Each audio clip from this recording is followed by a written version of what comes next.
Hello everyone, my name is Paul. Welcome back to the new news. I hope that everyone's having a fantastic day. I hope that you, your family, and your friends are safe. And if not, I do hope that you find that safety and security in the very near future.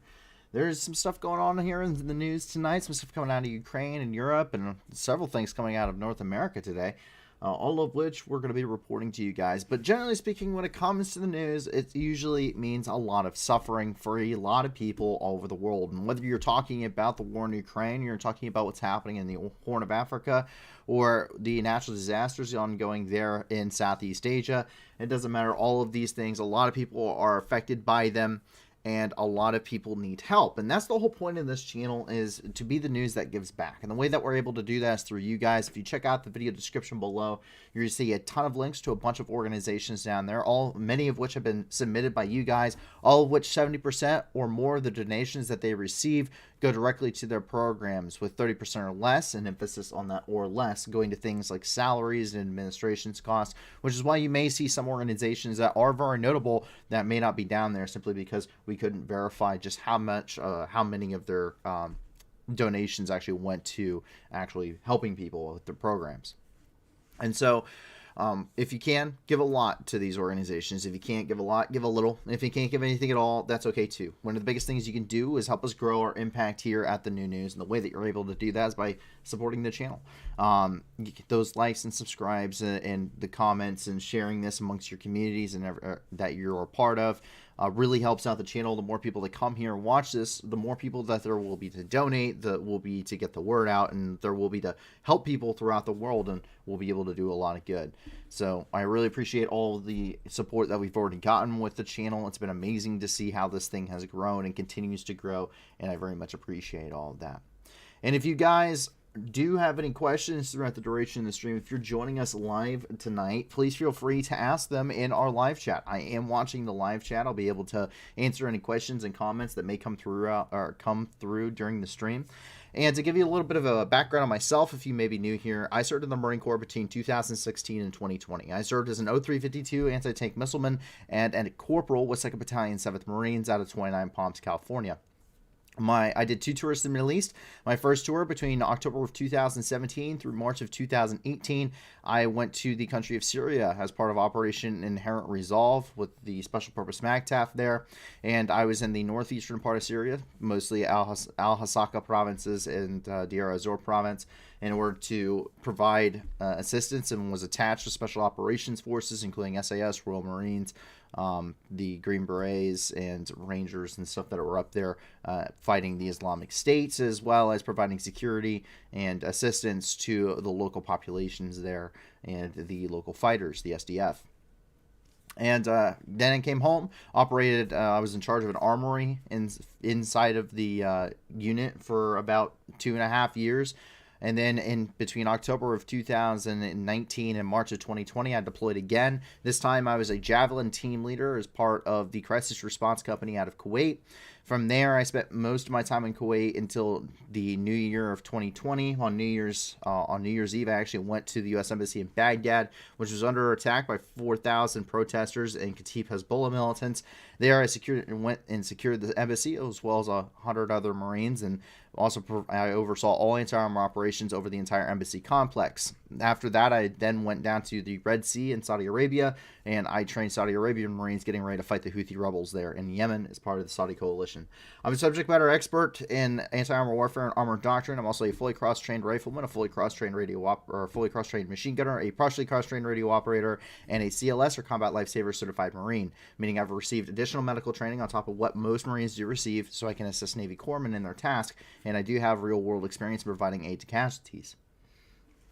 And so with that, I hope that you guys will be more than interested in asking questions. I can answer a lot of things at the small unit leadership level as well when it comes to the military sector of things. A lot of anti-terrorism, a lot of war and stuff ongoing here in the world. But outside of that, I do try to remain well-rounded, and I do have a history in things like history, or I do have an interest in things like history and science and geopolitics, obviously, so human geography.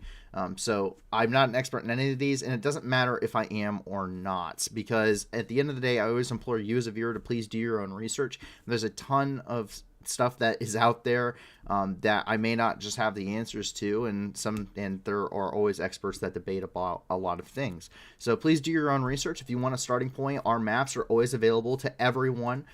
They are on our official website. The link's in the description. They are archived clear back to when we started the channel in late March and early April of last year. And you guys can go through. A lot of these have associated articles and links that are with them that we may not always show here on the stream, that you guys can go and check out on your own for that starting point. But with that, we immediately roll into the news here, and we jump down here into Ukraine, which did not have quite a lot of updates coming out of it as of today or this morning and this afternoon, as there just wasn't a lot of information coming from the battlefield. So quite a lot, obviously, that could be done there. But what we're coming through and we're seeing here is some good news to start off with. 116 more Ukrainians did return home. And so these POWs return home. It's yet another prisoner exchange. And we go, and this is between Ukraine and Russia. Amongst them are reported to be veterans of the Battle of Mariupol, partisans and as well as partisans who had been operating inside of the occupied areas of Kherson. And we can see that here. So, obviously, very happy to be home. 116 in this prisoner exchange, which is very great to see. We got a little bit about this individual here very shortly. But as you can see, very much having gone through a lot. These guys are going to go through a lot of medical evaluations before they are officially turned over and returned to life there as normal. Coming for Andrew Yermak. Take a look. Слава Україні! Дякую. Слава Україні! Always happy. Of course, we have some repeat photos. You can see some of these photos that were coming out today, one of which will ended up as our thumbnail tonight. Once again, some of these are going to repeat. It's multiple government agencies that are posting this, essentially the same things. Coming from the Ukrainian SSU. This is their official video. They're the ones that kind of run this sector of things.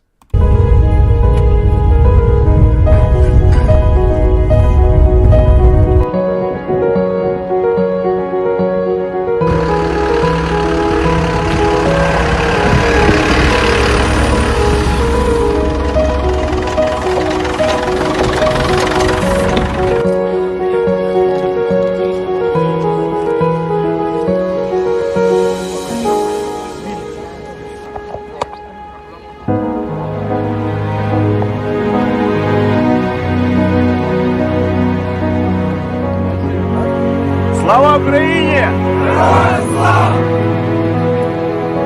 Вітаю всіх в Україні!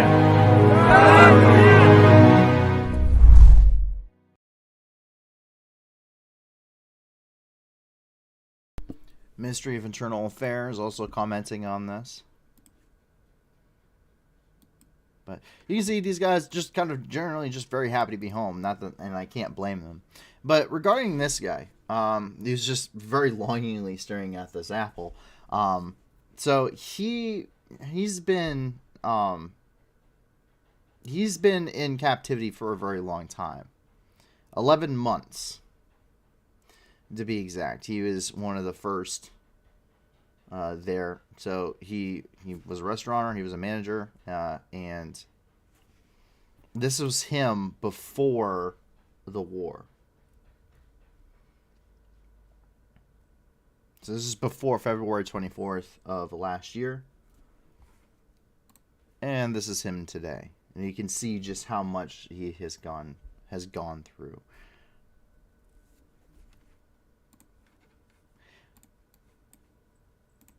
In less good news, however, we do get the War Crimes and Child Casualty update. While no official statements coming from the Prosecutor General's office, they did release a graphic today. And what we're finding out is from the General Prosecutor's office that so far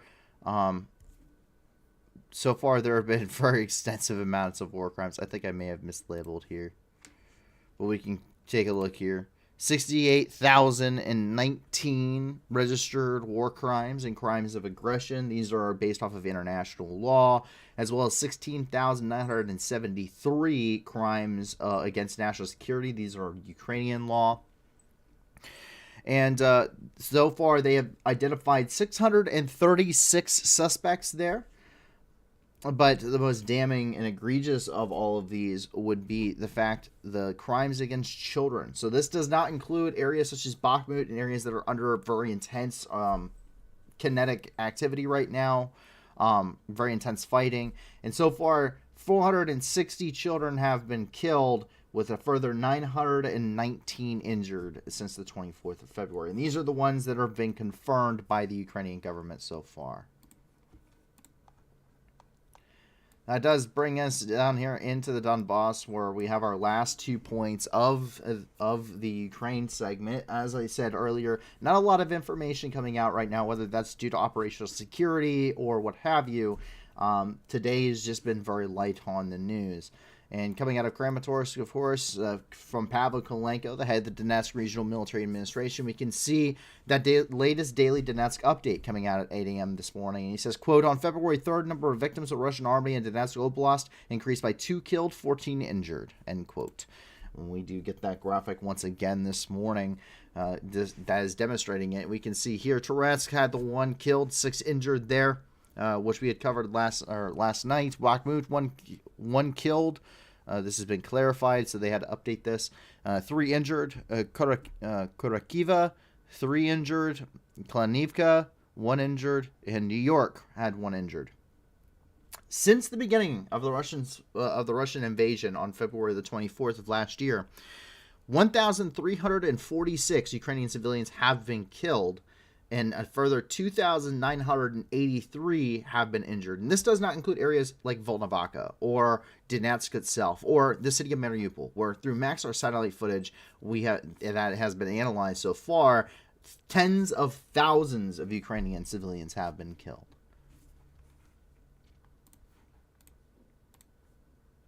Bakhmut does continue to see very intense fighting.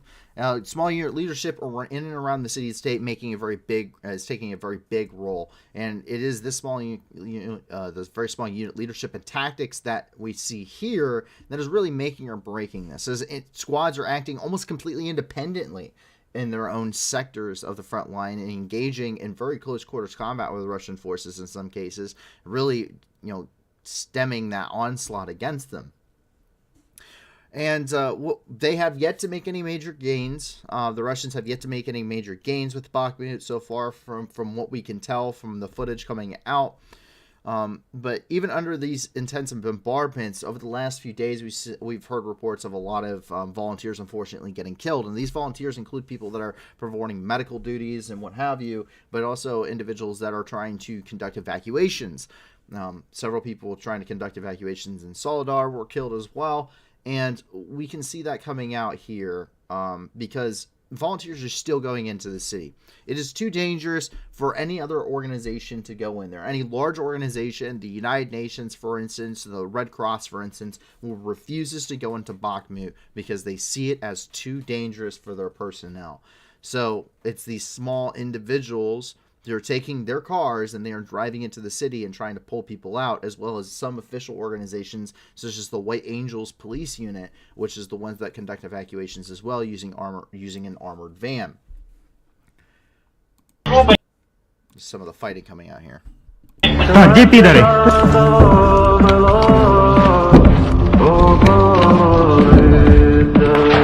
Иду.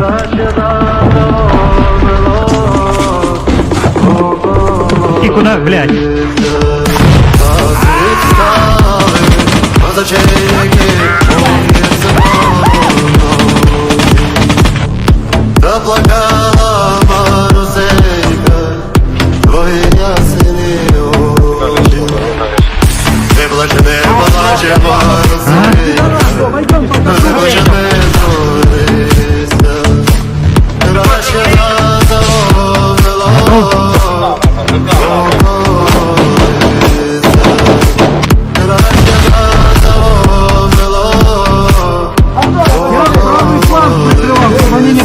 Не прошли.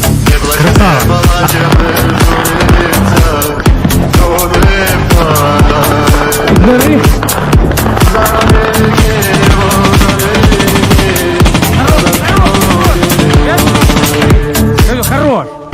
братан, голова. Выпить души, да? Как еще ебать.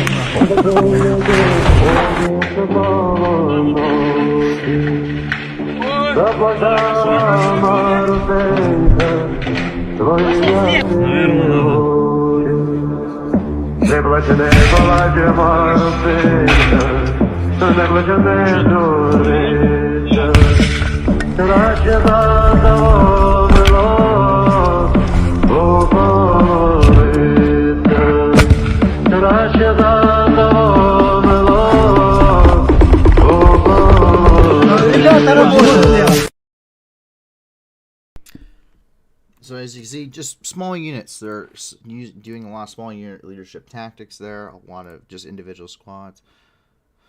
And you see kids that are left in the city that the White Angels are trying to bring out.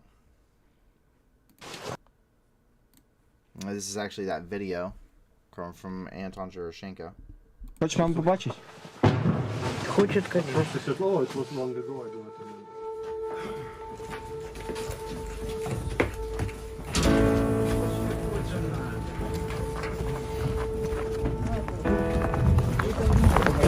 Давай машинку.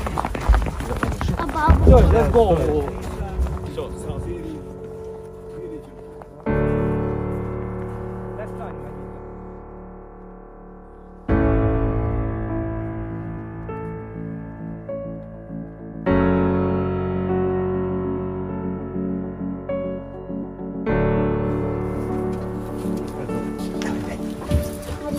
Аришка! Как делишки у тебя, Аришка? С кем тут живешь? С дедушкой и с двумя бабушками. И с двумя бабушками? Ух ты! Вообще как круто. Детки тут есть? Есть с кем тебе играть? Деток нет, да? Здесь сидеть в подвале не должен. Не должен. Тем более. Вот это вот все. Это вот небезопасно смотри. для нее. Когда на последний раз с детьми играла? Ты должна быть в безопасности. Понимаешь? В безопасности. Потому что маленьким деткам, тут же, вот скажи, тут стреляют, бабахают. Ты боишься?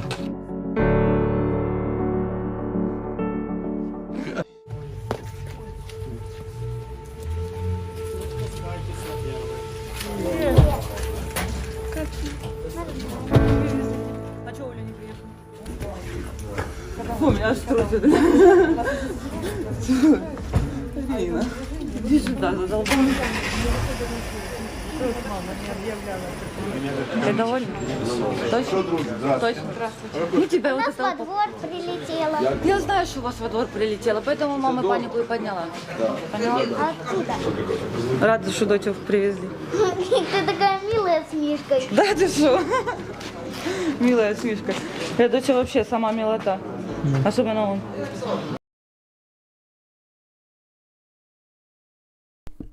And that is the reality for a lot of people.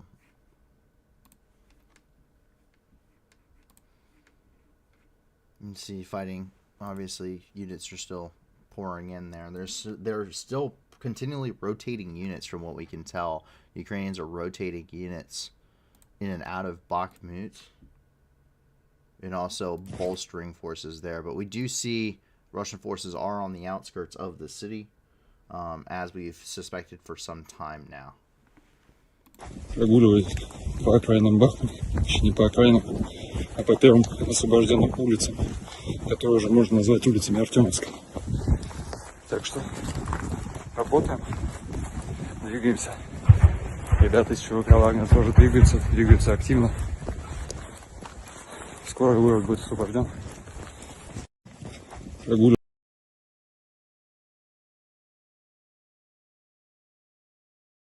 That is everything in the country of Ukraine tonight, but that's not everything in the news for sure.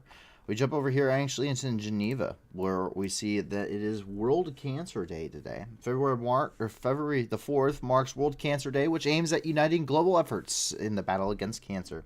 Held by the UICC, it takes place every year on February 4th. The 2022-2024 World Cancer Day theme is close the gap, beginning with recognizing inequities across the globe in 2022, and then celebrating the progress made that enabled more people to have access to cancer education, prevention, screening, and treatment this year. The next step would be a call to governments to address the root causes of barriers to healthcare. World Cancer Day, established by the Paris Charter, adopted in the World Summit Against Cancer for the New Millennium on Paris on the 4th of February of 2000. And we do see worldcancerday.org coming out here. And of course, announcements coming from Rwanda Health, for instance.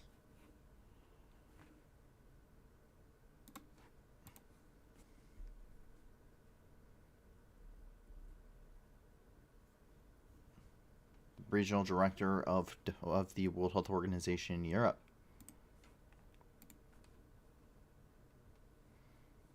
National Cancer Institute of Kenya.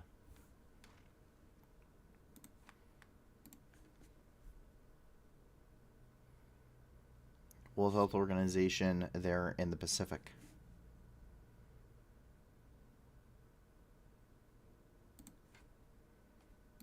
And of course, Dr. Tedros is the Director General of the World Health Organization.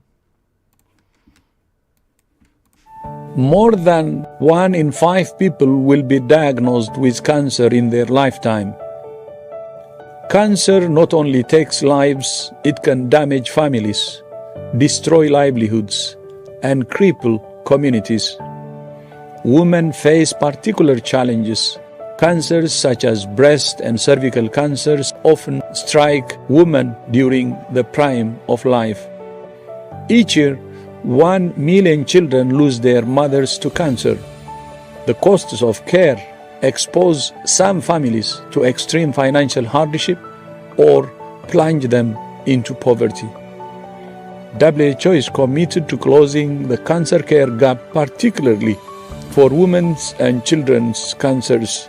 Our new Global Breast Cancer Initiative framework is a roadmap for generational investment, focusing on health promotion for early detection, timely diagnosis, and comprehensive management, all supported by universal health coverage.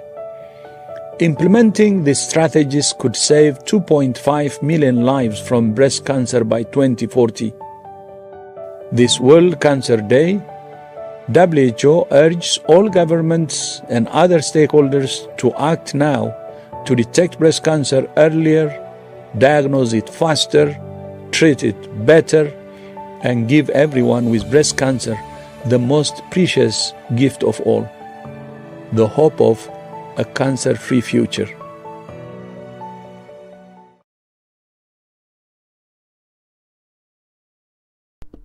So that is More nice. than It's always nice to see some work being done for that.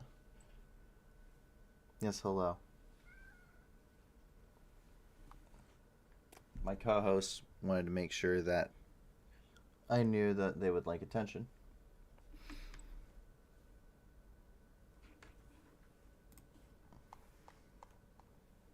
Yes. Here, would you like to lay down? No, you're going to go to your pad. Okay. And so we continue here. And we jump down here actually into the Middle East. We're out of Tehran. A couple is sentenced to 10 years in prison. After sharing a video of themselves dancing in the streets of Iran, 21-year-old Astiyaz Hagigi and her fiance Amir Mohammed Ahmadi, 22, were sentenced to 10.5 years in prison, according to the activist group Human Rights Activist News Agency, or HRANA. This was sent in by a White Raven on our Discord, so thank you very much.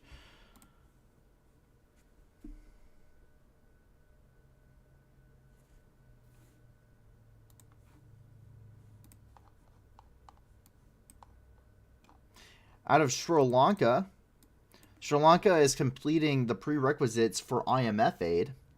Sri Lanka is completing the prerequisites to unlock $2 billion USD bailout from the International Monetary Fund, or the IMF, and expects rapid approval from the global lender. This is coming from President Ranil Wickremesinghe on who said this on Saturday. The island of 22 million people has also been hit by high taxes, a shortage of essential items such as medicine and fuel, daily power cuts. Wickremesinghe, who took over after his predecessor fled the country and resigned last year after thousands of protesters occupied his office and residence, has pledged to put the economy back on track, but warned it will be an uphill task. If you would like some more information on that, please feel free to check out Reuters. In the eastern parts of Papua New Guinea, a 5.9 magnitude earthquake ended up striking New Guinea. The earthquake struck, according to the European Mediterranean Seismological Center, or EMSC, stated that it has struck at a depth of 104 kilometers, or 64 miles below the Earth's surface, and they then revised that earlier report to put it at a depth of 109 kilometers. There were no immediate reports of any injuries or damage from the earthquake. Out of Africa, 27 people were killed in South Sudan as a result of a tribal attack. At least 27 people, including 4 volunteers from the International Committee of the Red Cross, the ICRC, were killed in a tribal attack on February the 2nd. According to the International Committee of the Red Cross, 4 volunteers and other members of the communities were taken from their homes, while others were taken from water collection points and killed in groups. And many were reported injured or displaced due to the incident. The South Sudan Red Cross condemned the killing. The incident occurred one day before the Pope is scheduled to arrive in South Sudan. We do have that statement coming from the South Sudan's Facebook page. And they said the South Sudan Red Cross, or SSRC, learned about the killing of 4 Red Cross volunteers in Kajo KG on the morning on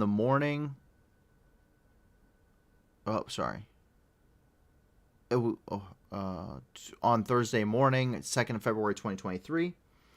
The volunteers who have been part of the team of the Kajo KG unit were picked up from their houses and callously killed. We have learned with shock and sadness the killing of 4 SSRC volunteers and community members. We condemned this act of killing humanitarian workers and call on authorities to arrest the perpetrators and bring them to justice, said John Lobar, who is the Secretary General of the South Sudan Red Cross. We also call on armed actors to respect the Red Cross and other humanitarian workers who tirelessly assist people in need across the country.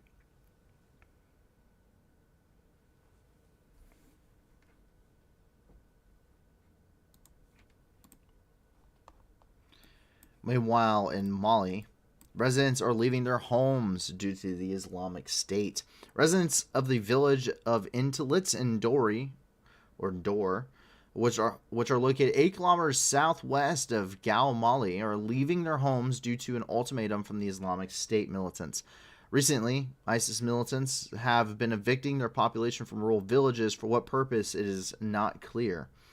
But the case can be much more serious than it seems, and this is given that the events that have taken place in the southern gate of Gao, a rather serious city with an international airport. It would appear that it could be that the Islamic State and Mali are preparing to build themselves a new caliphate.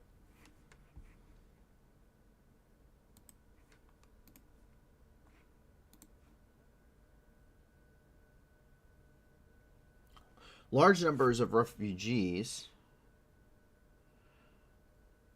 is usually also something that that different groups will do because it slows down forces that are trying to move into an area. So if the military was to deploy troops into this area, the military junta there in Mali, then they would be slowed down because they would keep hitting people that are fleeing.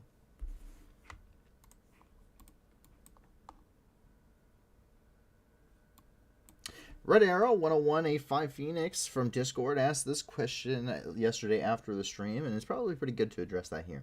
It's been a while since I talked here, but anyone kind of curious about what Russia will do on the 24th of February of this year? Well, we could probably look at previous major anniversaries and different days that have happened, that have popped up throughout the duration of the war, and we can almost guarantee to be said that they will be probably launching a second offensive. I can see that happening that day, possibly, announcing it could be a war. That could actually be a thing, saying it is a full-scale war, and then putting the country in general mobilization. That is an option. More than likely, regardless of what option they go with, they will be a large-scale missile strike on the country of Ukraine, striking every major city across the country and many others. So that is a possibility. There's just speculation speculation in war is a very dangerous game to play, just because there are so many things that could happen, and you could never think of the word. You'll never probably get it right, because the fog of war is a thing. Erevis asks, I myself is curious whether the freezing weather is impeding Ukrainian forces from pushing back in the Eastern Front. Yes and no. The freezing weather is actually kind of advantageous. Ukrainians are in defensive positions, and so anything that hinders attacks, which they are preparing for in the spring, is actually beneficial to the Ukrainians. They're further securing their defensive postures. They are preventing attacks. The Russian forces are hindered from launching any major attacks. And the Ukrainians are now being able to build up large amounts of Western equipment. They're building new brigades and battalions. Storm brigades is what they're calling some of them.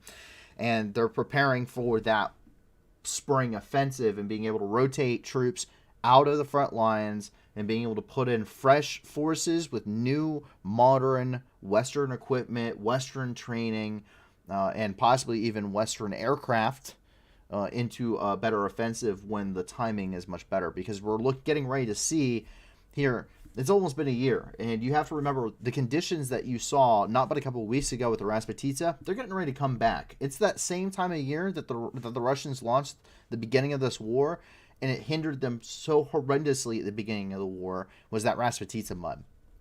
That gap for any type of trying to take and hold ground is almost over. And so there's no point in launching an offensive now, and it's not really worth it. It's better to just take it. They're buying their time right now, is really kind of what we see the Ukrainians doing, more or less. Jumping across the Atlantic, we end up here, and this is coming out of Chile, where 39 forest fires are currently ongoing, and there have been more lives which have been lost. Last night we were reporting upwards of 5 people had been killed now, while hundreds of homes now at this point have been damaged. That death toll has increased to 13, including 11 of whom died in Santa Juana, including 1 firefighter. The Ministry of Agriculture reported that a pilot and mechanic has died after an emergency support helicopter crashed in La Araucanía.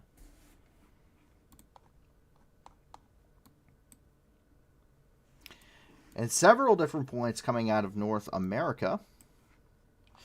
Let's start off here. We can jump up here. This is in and around, this would appear to be Oregon. And a man was rescued after a yacht capsized. The U.S. Coast Guard saved the life of a sailor whose yacht was capsized by a huge wave. The event allegedly took place at the mouth of the Columbia River between the states of Oregon and Washington. The camera captured the moment when the wave covered the yacht, after which one of the rescuers pulled the sailor out of the water. Apparently, the Coast Guard were already on station at the time.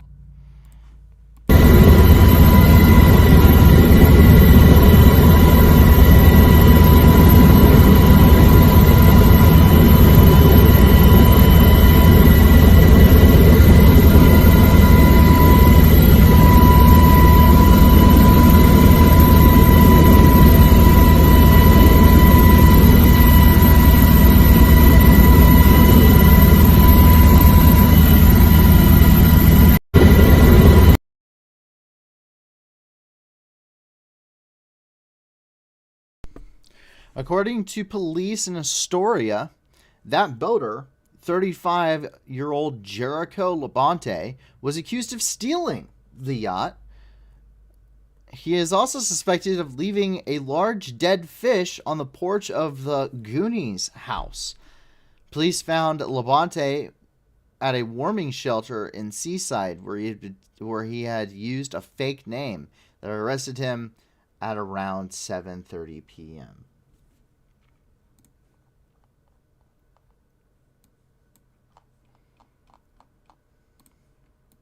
Mark Hamill is going to be selling signed Star Wars posters to raise money for Ukraine. Exactly how the posters will be put up for sale is yet to be finalized, but the idea of having hundreds of thousands of people enter a competition or auction, that's smart, that said Hamill. The poster sale is expected to start next week and comes ahead of the 1-year anniversary of the war in Ukraine. We decided to sign Star Wars posters in a limited amount, Mark Hamill, the actor who plays Luke Skywalker in the iconic movies, told Political in an exclusive interview. For real hardcore collectors, especially those who have disposable income, you can get way more money than you would imagine.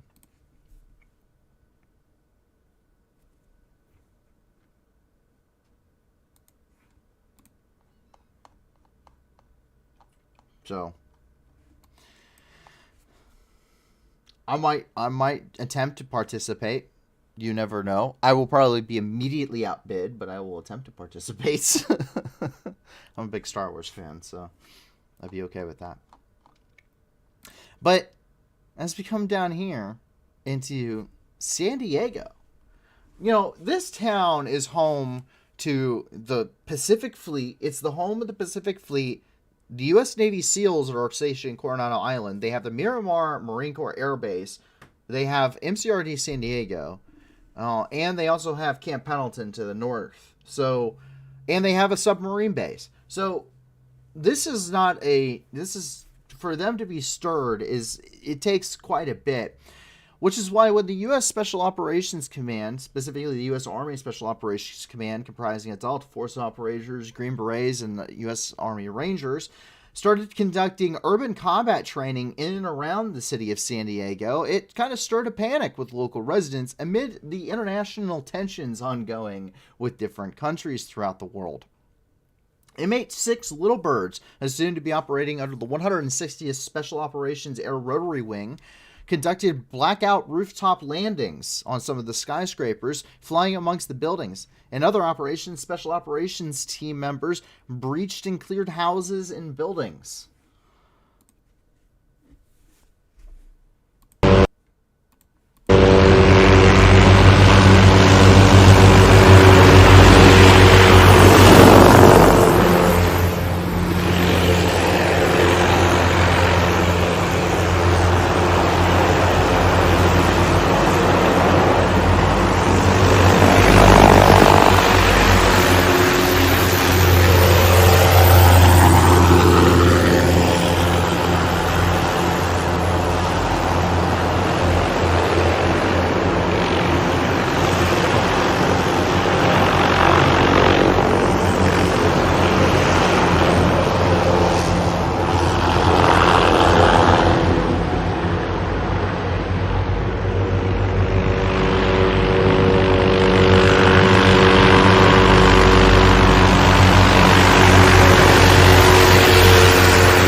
can get a good look. That is a U-860 Blackhawk. Observation aircraft. P-8 Poseidon.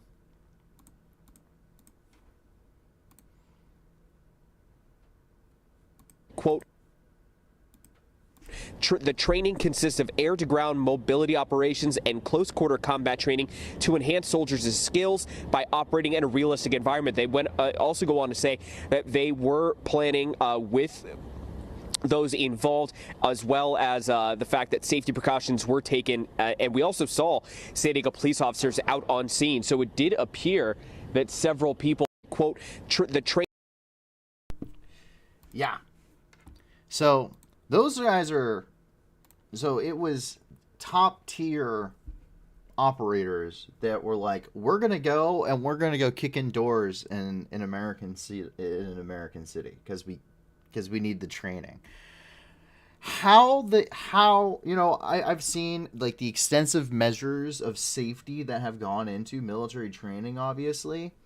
And how they got approval to do this, I have no idea. But it's also the special operations community, and they can pretty much do whatever they want, as I've also learned. So, yeah. So that's the thing. Yeah. So if you happen to be from the San Francisco or San Diego area, and you would like to, and you have any videos of your own, I'm kind of curious, but that would be kind of cool. That'd be something cool to take part of, just doing military operations. And apparently this is something, so I read into it a little bit. This is something that they do all over the place. So apparently Chicago does it too. LA and San Francisco have it. They actually keep themselves open because it provides a very realistic, fighting in urban combat, especially, in big cities like this, is something that definitely you have to train to do. It's actually one of the more difficult, if not the most difficult things you have to encounter in the military. And so it's very helpful for them to be able to go into an actual big city and conduct these things. If you're worried about the helicopters, yes, there is some risk that is in that, but without, if you got to train how you're going to fight.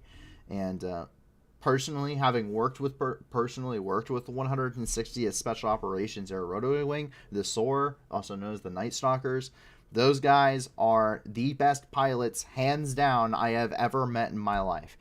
Amazing pilots. Never could dream. I've seen things that I couldn't think was possible done with a helicopter with those guys during my time in Syria. So those, I wasn't not concerned at all. Those guys can do some pretty crazy things. But off the coast of Myrtle Beach, here in South Carolina, the U.S. has decided to, as we suspected they would yesterday, shoot down the spy balloon once it got into the Atlantic Ocean and was no longer endangering anybody in the continental United States.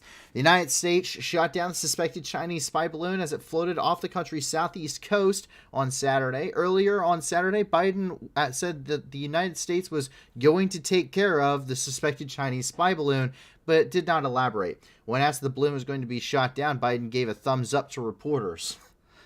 President Joe Biden approved a military plan to shoot down the suspected Chinese spy balloon, U.S. officials said, as the government ordered a halt to flights around the South Carolina coast due to what they called an undisclosed national security effort, with an official NOTAM going up by the FAA in order to restrict the airspace. And here it is for you. This is the F-22 Raptor that is now probably the only person in the Air Force to have an air-to-air kill. That is now, this is the actual footage of the spy balloon being engaged. It was shot down with an air-to-air missile. Oh, damn! Stop!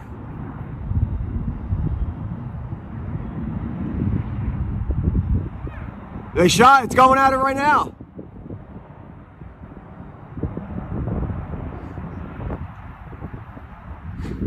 Oh, shit. It's hit. It's going down.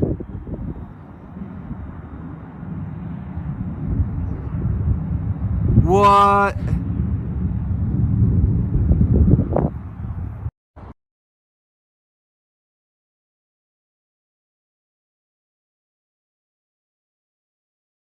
And you can get the nice closer look of that here.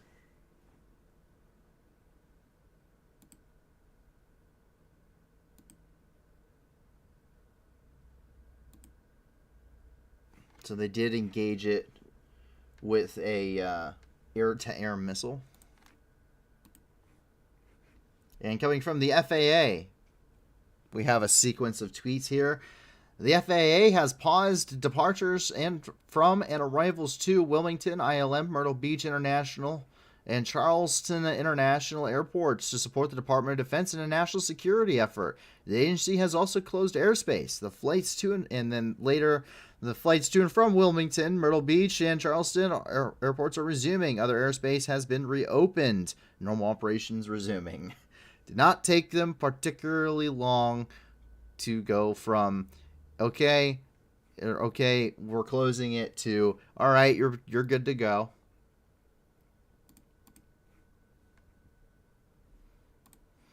And being tracked right now is the USS Carter Hall, which is a dock landing ship, which appears to be moving very quickly down to Myrtle Beach. They did state that they were likely going to be attempting to recover what is left of the Chinese satellite, or this Chinese wannabe satellite balloon.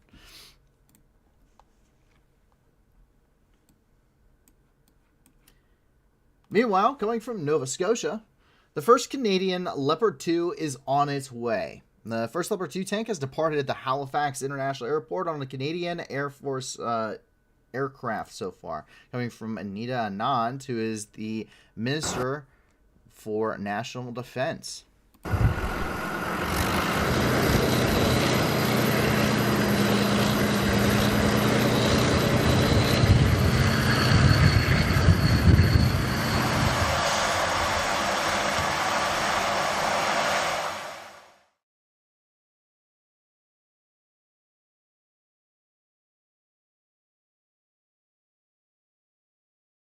You see it nicely getting strapped down there.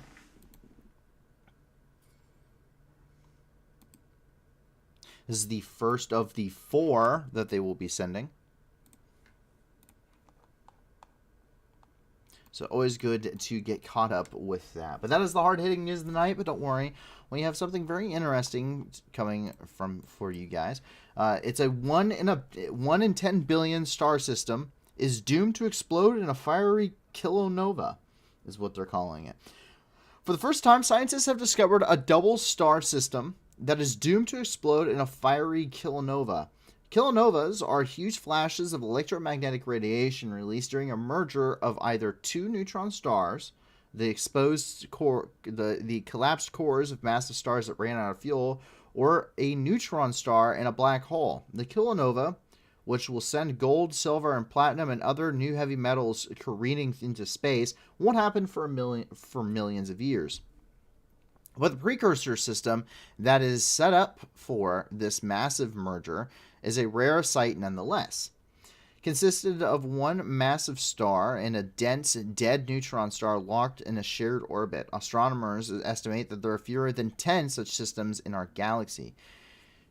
Chenet and his colleagues used the SMARTS 1.5 meter telescope of the Corro Tololo Inter-American Observatory in Chile to discover the star system CPD 292176, located about 11,400 light years from Earth. And this is going to be an illustration of what they're talking about here. But if you would like to know more, then please feel free to check out Live Science there, who does have a full article on it. But that is everything in the news, at least from our sources, for today. Obviously, we now have the beginning, middle, and end of the spy balloon series here going on, with the official shoot-down having just occurred. Obviously, not a lot of news coming out of Ukraine today, but what, generally speaking, no news is good news, which is hopefully what we'll be seeing here when we get our updates. If you would like to join us once again at 10 p.m. Eastern Time, 9 p.m. Central on Monday for a 48 hours of news and review, we'll be happy to see you there. And please be sure in the meantime to check out the video description below and check out all of the wonderful organizations that are down there. 70% or more of the donations that they receive go directly to their programs, meaning they go directly to helping people, with 30% or less going to things like salaries and administration's costs. And please, if you can't give a lot to these organizations, give a little. And if you can't give anything at all, that's okay too. Help us grow this channel and grow our impact here at the New News by liking and subscribing, the usual things that you do with YouTube, but also sharing it amongst your communities helps us quite significantly. If you have more organizations, we're always wanting to expand our list, both on our website and in the description, to help even more people throughout the world. Please get in contact with a staff member on our Discord or on our official website and send us a link to the organization and a short description of what they do so we can get that vetting process started to make sure it does meet our criteria.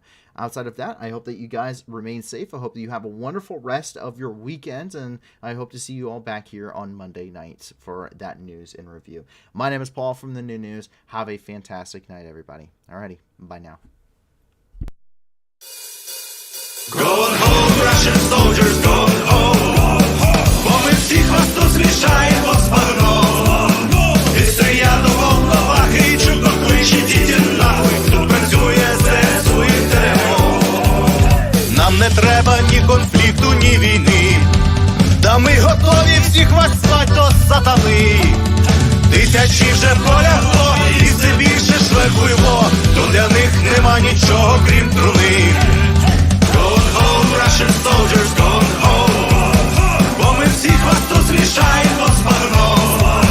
І стріля до волновахи, і чудно кличе діти нахуй. Тут працює ЗСУ і ТРО. Вызволять пришел, братишка, ну привет. На моей земле тебе один ответ. Нашим людям с кирпичом, даже танки и бачок. Вам не взять нас и за 100 000 лет. Going home, Russian soldiers, going home. Бо ми всіх вас тут змішаємо з багном. І стріля до волновахи, і чудно кличе діти нахуй. Тут працює ЗСУ і ТРО. Mr. Putin, on behalf of all our guys, no one's scared of your nuclear device.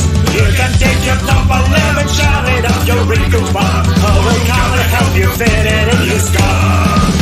Going home, Russian soldiers, going home. Бо ми всіх вас тут змішаємо з багном. І стріля до волновахи, і чудно кличе діти нахуй. Тут працює ЗСУ і ТРО. Going home, Russian soldiers, going home. Бо ми всіх вас тут змішаємо з багном. І стріля до волновахи, і чудно кличе діти нахуй. Тут працює ЗСУ і ТРО. Going home, Russian soldiers, going home.